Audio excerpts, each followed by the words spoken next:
ఓం గం గణపతే నమః. ఓం నమః శివాయ నమః. ఓం సాంబ సదా శివాయ నమః. ఓం నమః శివాయ నమః.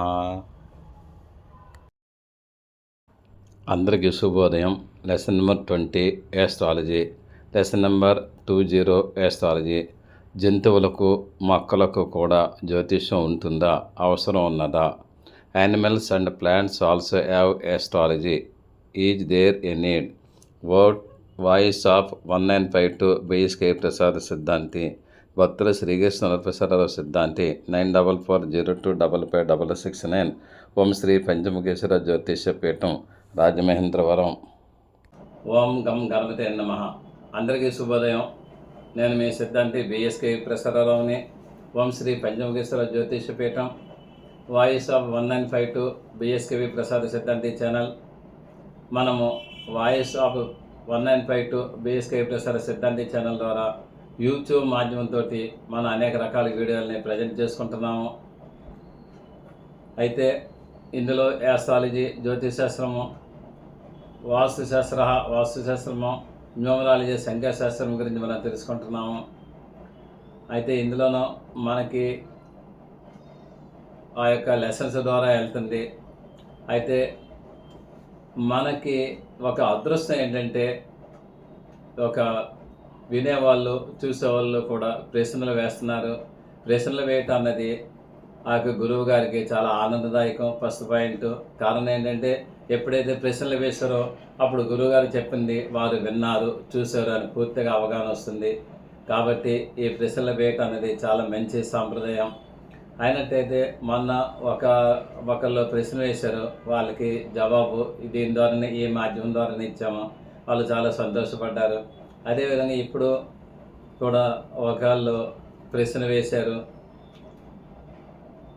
వాళ్ళు కూడా వాళ్ళకి నేను ఆన్సర్ ఇవ్వడానికి సిద్ధంగా ఉన్నాను. ఇంకా 2-3 వేశారు, వాళ్ళకి నెమ్మదిగా ఆన్సర్ ఇస్తాను.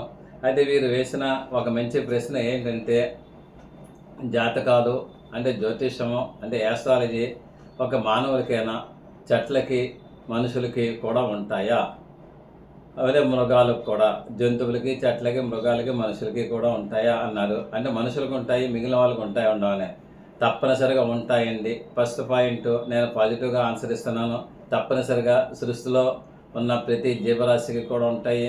అది మోగజీవి అయినా, వాక్కు వచ్చిన జీవైనా, చలనం ఉన్న జీవైనా, చలనం లేని జీవైనా, ఆఖరికి పర్వతం అయినా సరే, దేనికైనా సరే ఈ యొక్క జాతక భాగం, జ్యోతిష్ భాగం, మహత్వ భాగం అన్నీ ఉంటాయి, ఉండకుండా ఉండవు. అయినట్టయితే అవి జంతువులకి, మానవులకు కూడా జ్యోతిషం వర్తిస్తుంది. వాటికి తెలియకపోవటం వలన అవి మనకి ఏమీ అడగట్లేదు, కానీ మనమే తెలుసుకుని వాటికి చెప్తున్నాము. ఎందుకంటే ఒక వ్యక్తి, మోగ వ్యక్తి ఉన్నాడు, అతని మనం అందరి వ్యక్తులాగా పాఠం చెప్తాము, ఆ వ్యక్తి కూడా పాఠం వింటాడు. కానీ వీళ్ళకి క్వశ్చన్కి ఆన్సర్ వీళ్ళు చెప్తారు, కానీ ఆ వ్యక్తి చెప్పలేడు. చెప్పనంత మాత్రాన్ని ఆ వ్యక్తికి అది వర్తిస్తుందా, వర్తించదా అన్నది మనకు అనుమానం అక్కలేదు. అతనికి వర్తిస్తుంది, అతనికి మాట రాదు కాబట్టి. అదేవిధంగా ఏంటంటే, సృష్టిలో అసలు జ్యోతిషం ప్రారంభమైంది కూడా ఎక్కడి నుంచి అంటే, ఫస్ట్ జాతక భాగం అన్నది, జ్యోతిష భాగం అన్నది లేకపోవచ్చు. ఫస్ట్ ఏంటంటే, ఈ యొక్క ఇది ప్లానెటరీ పొజిషన్ మీద ఆధారపడింది. అంటే రవి, చంద్ర, కుజ, బుధ, గురు, శుక్ర, శని ప్లస్ 2 ఛాయాగ్రహాలు, రాహుకేతువులు. ఇది పూర్తిగా ప్రకృతిని శాసించింది ఆ రోజుల్లోనూ. ఈ నవగ్రహాలన్నీ కూడా ప్రకృతిని శాసించినవే. నవగ్రహాలు చెప్పినట్టే ప్రకృతి వింది. అంటే ఒక తుఫాను రావాలన్నా, ఒక చెట్టు ఎదగాలన్నా, ఒక చెట్టు పెరగాలన్నా, ఒక పుష్పం పూయాలన్నా, ఒక ఫలం రావాలన్నప్పటికైనా సరే, దాని తర్వాత ఒక నది ప్రకాశవంతంగా ఉండాలన్నా, నది నీళ్లు పైకి వెళ్ళాలన్నా, పైన నీళ్ళన్నీ కూడా కిందకి పడాలన్నా, ఇవన్నీ కూడా ఏంటంటే ప్రకృతికి సంబంధించింది. ఈ ప్రకృతిని శాసించేది నవగ్రహాలు. ఏంటంటే రవి వలన అనేక మార్పులు జరుగుతుంటాయి, చంద్రుని వలన కూడా అనేక మార్పులు జరుగుతుంటాయి ప్రకృతిలో. అవన్నీ కూడా మీకు తెలుస్తున్నవే. అయినట్టయితే ఉదాహరణకి మనకి రవి నుంచి విటమిన్ డి వస్తుంది, సూర్యుడి నుంచి. అంటే జాతకాలు కాస్త పక్కన పెడదాము. నవగ్రహాలు మన ఉపయోగం ఉందా లేదో చూద్దాము. రవి నుంచి మనకి విటమిన్ డి వస్తుంది. అదేవిధంగా సూర్యకాంతి నుంచి కూడా పత్రారిత్వం తయారు చేసుకునే చెట్లు మొక్కలను, అదేవిధంగా జంతువులు కూడా సూర్యకాంతి నుంచి అన్నీ కూడా ప్రభావితం అవుతాయి. ఎందుకంటే ఒక ఆవు ఉంది, ఆవు ఉన్నట్టయితే ఆవుకి మూపులు ఉంటుంది, మూపులు అలా ఎత్తుంటుంది. సూర్యనాడి నుంచి దానికేమో సూర్యకాంతి పడేదానికి దాని ఆవు పాలు శ్రేష్టం అంటుంటారనమాట. అంటే ఏంటంటే నవగ్రహాలు శాసిస్తున్నాయి. అదేవిధంగా చంద్రుని వలన కూడా ఈ యొక్క ప్రకృతి శాసించబడుతుంది. ఎందుకంటే కలువ పువ్వు అది పుష్పమే, కలువ పువ్వు చంద్రునితో వికసిస్తుంది, చంద్రుని వెళ్ళిపోయాక ముకులించుకుంటుంది. అదేవిధంగా తామర పువ్వు సూర్యునితో వికసిస్తుంది, సూర్యుని వెళ్ళాక ముకులించిపోతుంది. ఆ వెన్నెల రోజునే ప్రకృతి ఆనందంగా ఉంటుంది. వెన్నెల లేనప్పుడు ప్రకృతి బీభత్సంగా ఉంటుంది, రకరకాల ఉంటుంది. అదేవిధంగా మనం కూడా ఏంటంటే ఉదాహరణకి ఏంటంటే ఇప్పుడు ఆవులు, గేదెలు, దున్నలు, బర్రెలకి కొనేటప్పుడు ఒక ముహూర్తాలు చూసుకునేవారు పూర్వం. అంటే ఆ ముహూర్త భాగం అనేది ఉంది కదా అక్కడ. తర్వాత ఆవులు, గేదెలు, దొన్నలు, బర్రెలు అవి కొనేటప్పుడు దానికి సుడులు ఉంటాయి. ఆ సుడులను కూడా చూసుకునేవారు. సుడుల శాస్త్రం వేరు ఉంది, ఆవుల శాస్త్రం. అదేవిధంగా కోళ్ళు కొనుక్కునేటప్పుడు కూడా కాళ్ళకు కూడా ఆ యొక్క అంగ సాముద్రికం ఉంది. అంటే అంగ సాముద్రికం కూడా జ్యోతిష భాగాలు ఒకటి. అంటే ఇవన్నీ కూడా చూసుకుని కొనుక్కునేవారు. అదేవిధంగా మొక్కలు నాటడానికి కానీ, మొక్కలు పెరగడానికి కానీ, విత్తనాలు నాటడానికి కానీ ఏ సమయంలో నాటితే దానికి ముహూర్తంలో కూడా జ్యోతిష శాస్త్రంలో ఉన్నాయి. అంటే ఏంటంటే మొక్కలు విత్తనాలు నాటడానికి, తర్వాత మొక్కలు వేయటానికి, మొక్కల నుంచి వచ్చిన ఫలపుష్పాలు కోయటానికి కూడా ముహూర్తాలు ఉన్నాయి. అంటే ఉదాహరణ నేను చెప్తున్నాను, అన్నీ కూడా మీరు చూసుకోవచ్చు. ఎలాగుంటాయి అన్నట్టయితే అవి విత్తనాలు వేయటానికి ముహూర్తం ఉందండి. తర్వాత ఏంటంటే వరి ఆకు ఊడ్చటానికి ముహూర్తం ఉంది, పొగనారు వేయటానికి ముహూర్తం ఉంది, పత్తి చేను వేయటానికి ముహూర్తం ఉంది. తర్వాత అరటి మొక్కలు, మామిడి మొక్కలు కూడా నాటడానికి ముహూర్తం అనేది ఏర్పాటై ఉంది. కంది, శనగ, పెసర, మినుగులు, గోధుమలు ఈ విత్తనాలు జల్లటానికి కూడా ఏ ముహూర్తంలో చేయాలి, ఏ కార్తెలో చేయాలి అన్నది కూడా దానికి ముహూర్తాలు ఉన్నాయి. అంటే ఇది కూడా జ్యోతిష భాగంలోనిదే అని దీన్ని జ్యోతిస్తుంది. జామ, బత్తాయి, నిమ్మ, దానిమ్మ వంటి ఫలాల మొక్కలకు కూడా నాటడానికి ముహూర్తాలు ఉన్నాయి. కొన్ని మొక్కలు బుధవారం నాటకూడదు, కొన్ని మొక్కల ఆకులేమో ఆరుద్ర నక్షత్రంలో కొయ్యకూడదు, కొన్ని శ్వేతార్క అని ఉంటుంది, తెల్ల జిల్లేడు పేరు ఉంటుంది, దానికి కూడా ప్రకృతి ఉంటుంది, దానికి ముహూర్తాలు ఉన్నాయి. ఆ ముహూర్తాలు కూడా శాసనంలో, జ్యోతిష శాసనంలో రాసి ఉన్నాయి. దాని తర్వాత ఇంకొకటి ఏమిటి అన్నట్టయితే మనకి దూడలని దుప్పటానికి, అంటే ఇక్కడ మనకి ఏంటంటే మనకి దూడల్ని దుక్కి మప్పటానికి ముహూర్తం ఉంది. తర్వాత పశువులను కొత్తగా తెచ్చుకోవడానికి కూడా జ్యోతిశాస్త్రంలో ముహూర్తం అనేది ఉంది. తర్వాత పశువులకు బంధం వేయటానికి కూడా ముహూర్తం అనేది ఉంది. నెక్స్ట్ కొత్తగా పశువులకు కాడి పూనుస్తానికి కూడా ముహూర్తం ఉంది. ఆ ముహూర్తంలోనే వేయాలి, ఆ నక్షత్రాలను వేయాలి వాళ్ళు. తర్వాత పోతులను పూంచడానికి ముహూర్తం ఉంది, పశువులను కొనటానికి ముహూర్తం ఉంది. ఆ యొక్క కొన్న పశువులకి ఎక్కడ చూడుంటే యజమానికి నష్టమా, యజమానికి లాభమా, తర్వాత దానికి పిల్లలు పుడతారా, పిల్లలు పుట్టరా అన్నట్టుగా ఆవులకు కూడా ఉందన్నమాట. తర్వాత ఏంటంటే పశువులను అమ్మటానికి ముహూర్తం ఉంది, పశువులు కొనటానికి ముహూర్తం ఉంది. నెక్స్ట్ పశువులు కట్టడానికి, పశువుల శాల వేయటానికి కూడా ముహూర్తం ఉంది. అంటే పశువుల గురించి ఏర్పాటు చేసి, మానవుల గురించి ఏర్పాటు చేసి గృహానికి శంకుస్థాపన చేయడానికి ఎలా ముహూర్తం ఉందో, దీనికి కూడా పశువుల శాల వేయటానికి కూడా అలాగే దానికి ముహూర్తం ఉంది. దానికి కూడా గర్భం కట్టడం, ఆయం కట్టడం అన్నీ ఉన్నాయి. అదేవిధంగా ఏంటంటే పొలం కాపలా కాయటానికి ముహూర్తం ఉంది, పిడగలు కూడా పెట్టడానికి కూడా ముహూర్తం ఉంది.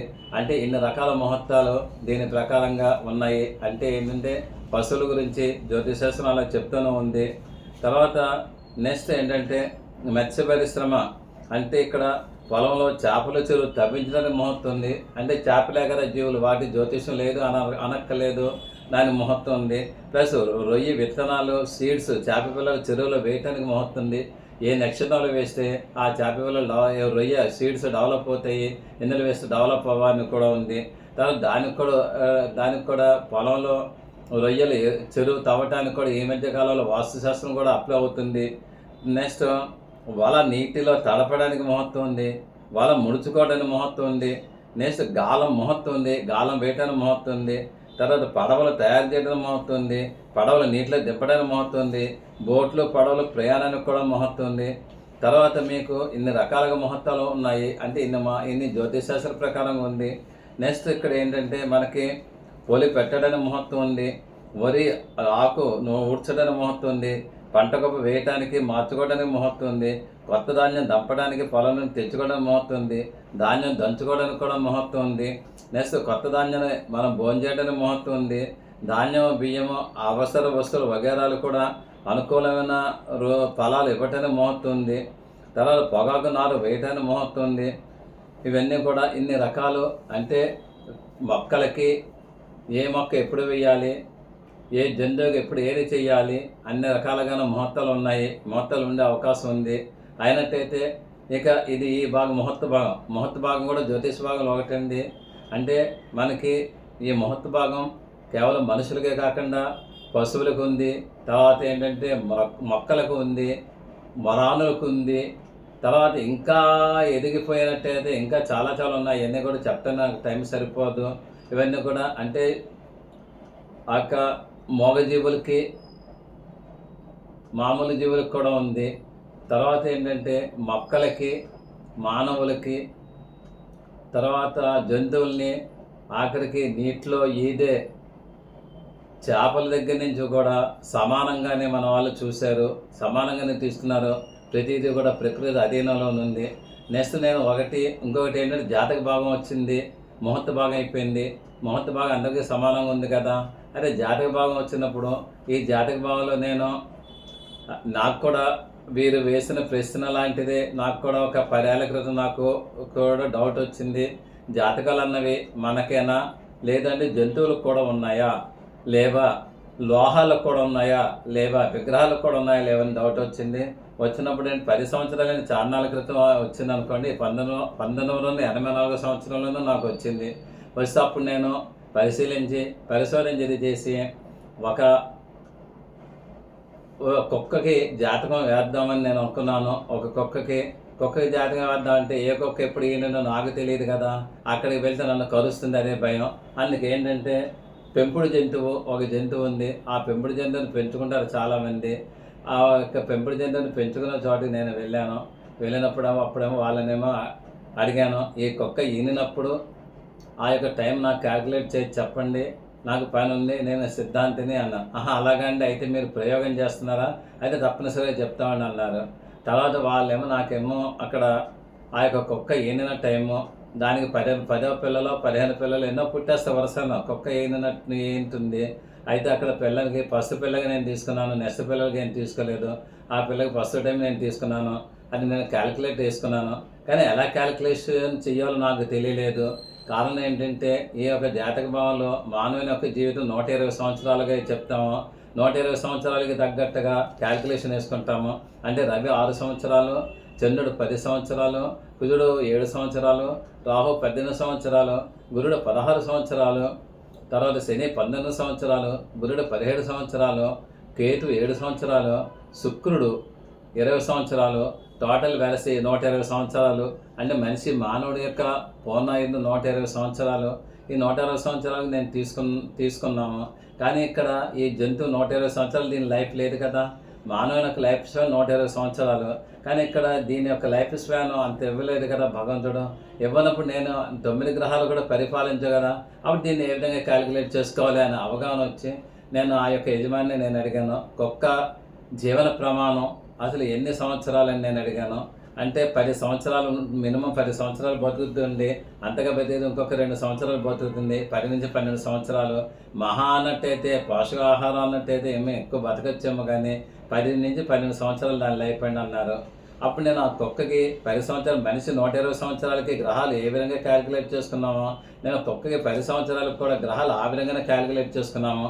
అప్పుడు నాకు ఏమొచ్చింది అన్నట్టయితే, ఆన్సర్ ఏమొచ్చింది అన్నట్టయితే, ఆ కుక్కకి 10 సంవత్సరాలకు కూడా క్యాల్కులేట్ చేసుకున్నట్టయితే రవి 180 రోజులు, చంద్రుడు 300 రోజులు, కుజుడు 210 రోజులు, రాహు 540 రోజులు, తర్వాత గురుడు 480 రోజులు, శని 570 రోజులు, తర్వాత బుధుడు 510 రోజులు, కేతు 210 రోజులు, శుక్రుడు 600 రోజులు వచ్చింది. వెరసి టోటల్ 10 సంవత్సరాలకు సరిపోయింది.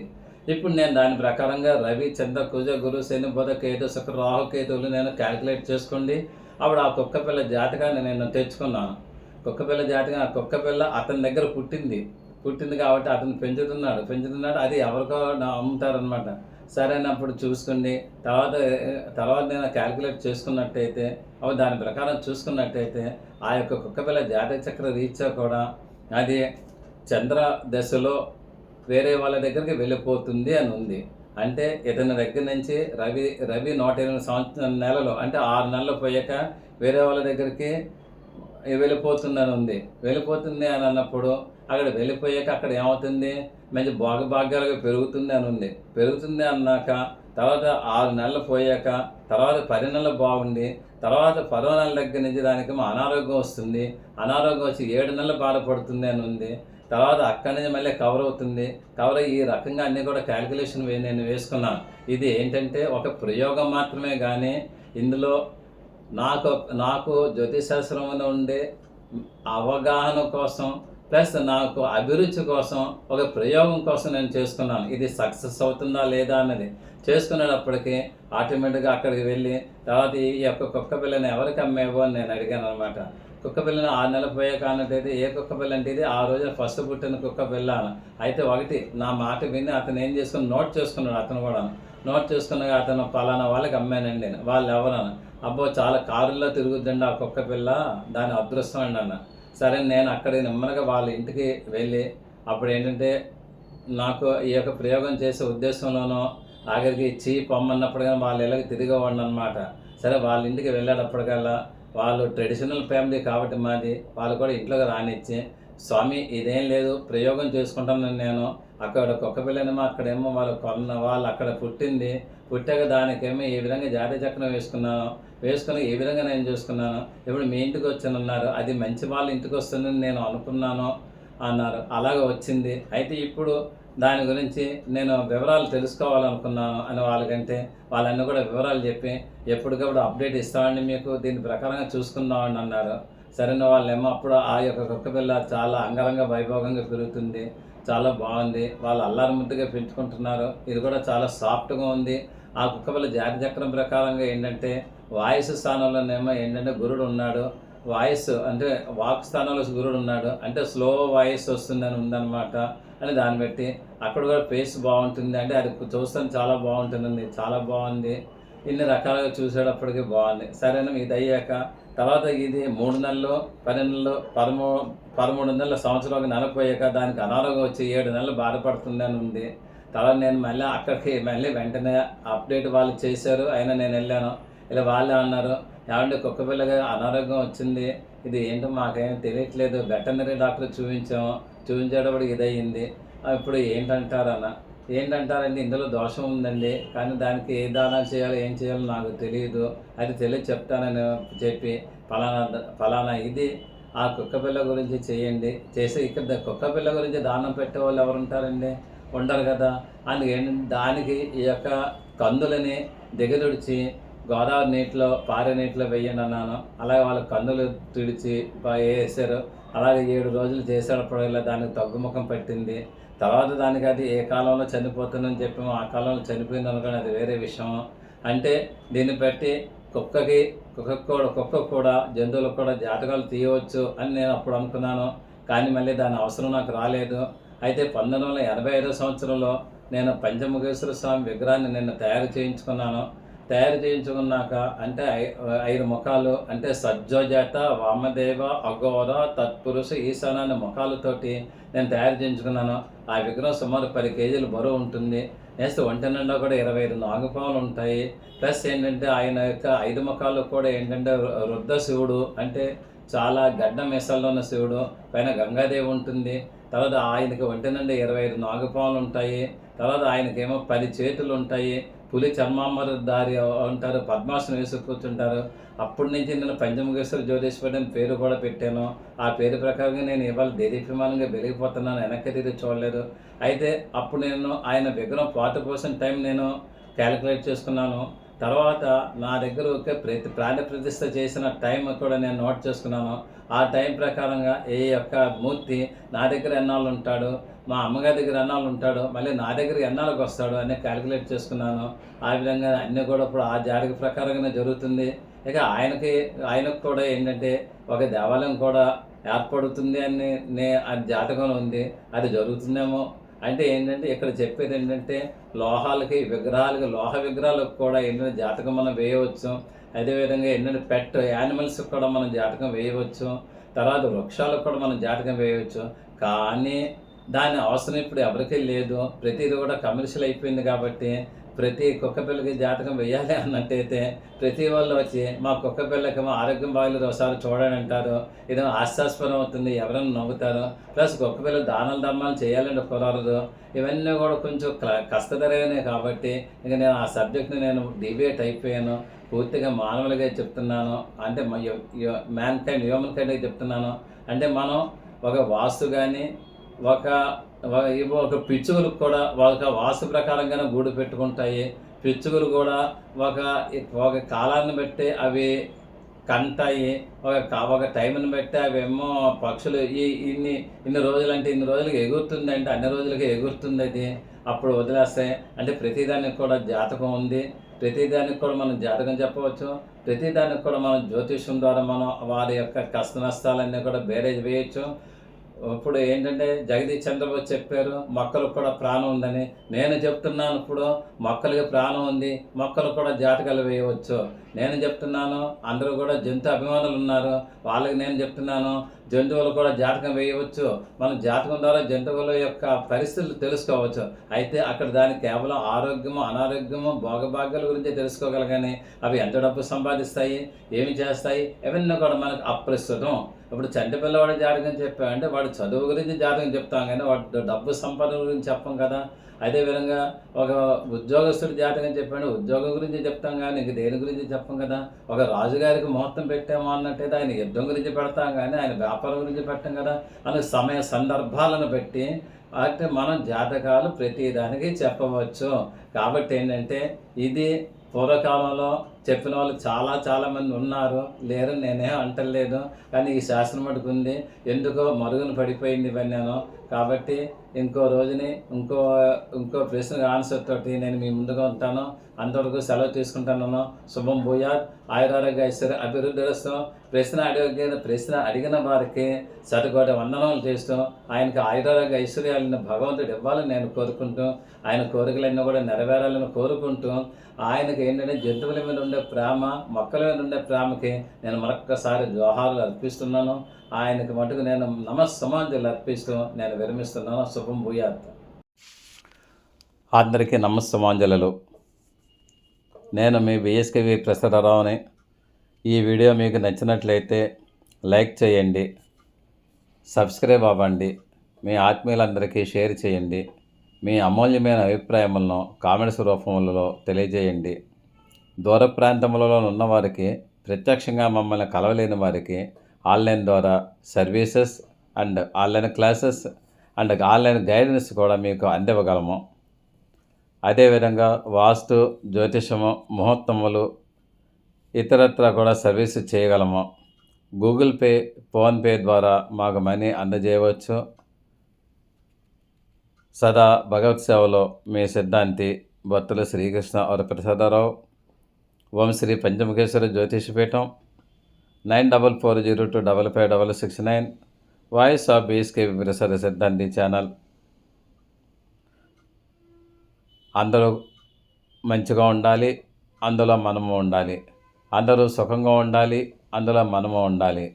అందరూ కూడా యోగక్షేమాలతో ఉండాలి, అందులో మనం ఉండాలి. శుభం భూయాత్. Thank you for your careful reading of this lesson. See you again tomorrow. సిద్ధాంతి భక్తుల శ్రీకృష్ణ వరప్రసాదరావు. మీరు శ్రద్ధగా ఈ పాఠం విన్నందుకు ధన్యవాదములు. మరల రేపు కలుద్దాం. మీ సిద్ధాంతి భక్తుల శ్రీకృష్ణ వరప్రసాదరావు. ఓం నమః శివాయ నమః. ఓం సాంబ సదా శివాయ నమః. ఓం నమః శివాయ నమః.